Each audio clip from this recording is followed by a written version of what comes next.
long did you work on the book? I'm a teacher, so I have my summers off.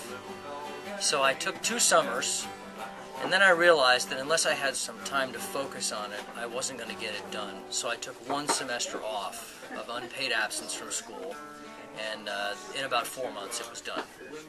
When I sent it to the publisher, they told me it was too short, and they wanted me to do about another 14,000 words they wanted. And I've never had anyone, I'm a journalist, I've never had anyone ask me to write more. So I spent a lot of time beefing it up and making it longer, and it's a better book now, I think. Who would the book appeal to? Well, it's especially appealing to, I think, people who are fans of the film.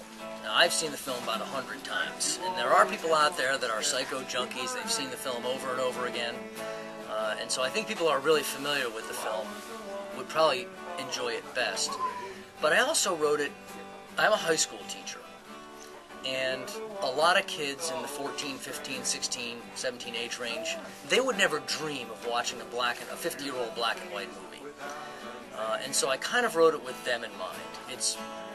Most of the existing books about Psycho are somewhat academic, they're somewhat dry. So I tried to write it with a more colloquial, informal style, something that, without a lot of overkill, I tried to make everything relatively brief. So I did write it for someone who's relatively young and doesn't want to read, hundreds of pages. It's relatively short. Anything you'd like to add? Well, I'm excited about the project. I wrote my first book when I was 12. Needless to say, no one was interested in it. Now I'm 49, and I'm thrilled to have my first book out. Just thrilled.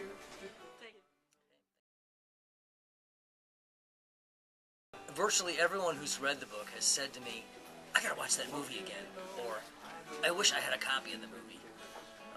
And it would be, especially when you get into the main part of the book, it would be handy to be able to have, unless you're really, really familiar with it, to be able to go through in bits and pieces and pause it. Yeah, pretty handy.